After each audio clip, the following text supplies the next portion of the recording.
नमस्कार। हम खड़े हैं चित्रकूट में और चित्रकूट में अब चुनाव संपन्न हो चुके हैं और अब यहाँ पर एक नई युवा टीम बन चुकी है।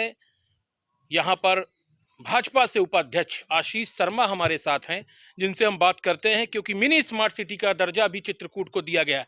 यहाँ अभी कई काम बाकी है, लेकिन पहले उनसे कुछ व्यक्तिगत चर्चा करते हैं। आशीष जी, बहुत बहुत स्वागत है आपका। धन्यवाद। सबसे पहले पूछना चाहूंगा कि आप जनप्रतिनिधि बन गए, माननीय बन गए। जी।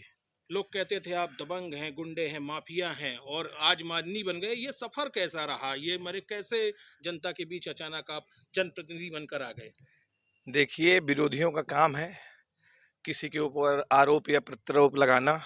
जनता ने चुना, जनता ने देखा, जनता ने समझा, वोट दिया, यहाँ तक पहुँचाया। तो अब ये दायित्व हमारे ऊपर है कि हम जनता की सेवा, शासन प्रशासन के जो कार्य हैं जनता तक उनको पहुँचाना, स्मार्ट सिटी के जो कार्य हैं उनको सुचारू रूप से व्यवस्थित ढंग से जनता के बीच में रखना, जनता की समस्याओं को सुनना, ये सारे कार्य जनता के बीच रहकर उन्हीं के माध्यम से होंगे। और जो जहाँ तक ये दबंगई का सवाल है, तो ये कुछ लोगों का विशेष मत है। अगर ये सच्चाई होती तो शायद मैं आज हम यहाँ तक नहीं होते, और जनता का सहयोग बना रहेगा तो आगे भी इसी तरह कार्य होते रहेंगे। आप लोगों का सहयोग बना रहेगा। मैं सवाल नहीं करूंगा क्योंकि चित्रकूट भगवान राम की कर्म भूमि रही है और उसका 75% हिस्सा जी। चित्रकूट में आपके कार्य क्षेत्र में है, नगर परिषद में है। जी। क्योंकि सतना जिले के अंतर्गत आता है, 75% हिस्सा विकास से बहुत पीछे है। जी। अब नया युवा टीम आई है, क्या लगता है ये विकास जो यहाँ काम है, जो प्रमुख कार्य, उनको कितनी प्रमुखता से अब आगे ले जाएंगे? अभी तक यहाँ जो पुरानी सरकारें रहीं, उनके माध्यम से जो भी उनकी मानसिकता संकुचित रही, जनता तक वो सेवाएं नहीं पहुंचा पाए। क्यों नहीं पहुंचा पाए ये वही बता सकते हैं। लेकिन अब जो नई टीम का गठन हुआ है, भारतीय जनता पार्टी पूर्ण बहुमत से पहली बार आज़ादी के बाद चित्रकूट में पहली बार नगर पंचायत अध्यक्ष चुना गया। तो भारतीय जनता पार्टी के समस्त कार्य जनता तक पहुंचाए जाएंगे, पूरी ईमानदारी के साथ काम किया जाएगा। राज्य सरकार, केंद्र सरकार की जो योजनाएं हैं वो जन जन तक पहुंचाई जाएंगी, और बहुत विकास माने बहुत प्रगति से अब विकास होगा।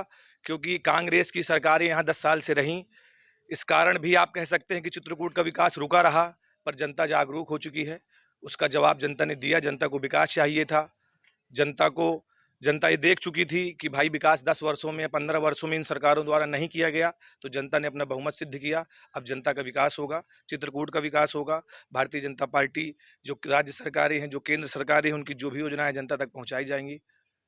मिनी स्मार्ट सिटी का रूप, अब नई शुरुआत, लगता है कि साल भर में जो आज तस्वीर चित्रकूट की, साल भर बाद कुछ दूसरी होगी, ये आपका दावा है क्या? जी बिल्कुल, कुछ कार्य सुचारू रूप से चालू हो चुके हैं प्रशासन द्वारा, जिनकी अभी समीक्षा होना बाकी है। बहुत जल्द वो कार्य आपको एक नए निर्माण के रूप में यहाँ चित्रकूट में दिखाई देंगे।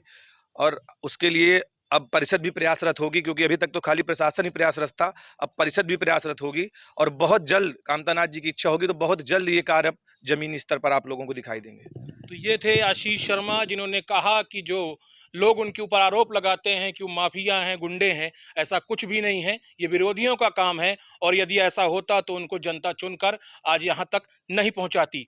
दूसरी, उन्होंने ये भी कहा कि अब वो विकास के लिए, चित्रकूट के विकास के लिए यहाँ आगे काम करेंगे, क्योंकि आज़ादी के बाद आज तक यहाँ नगर परिषद पर भाजपा नहीं आई थी। तो निश्चित रूप से अब देखना होगा कितने सालों में चित्रकूट की दशा और दिशा बदलती है। न्यूज़ अब तक के लिए वरुण शर्मा की रिपोर्ट।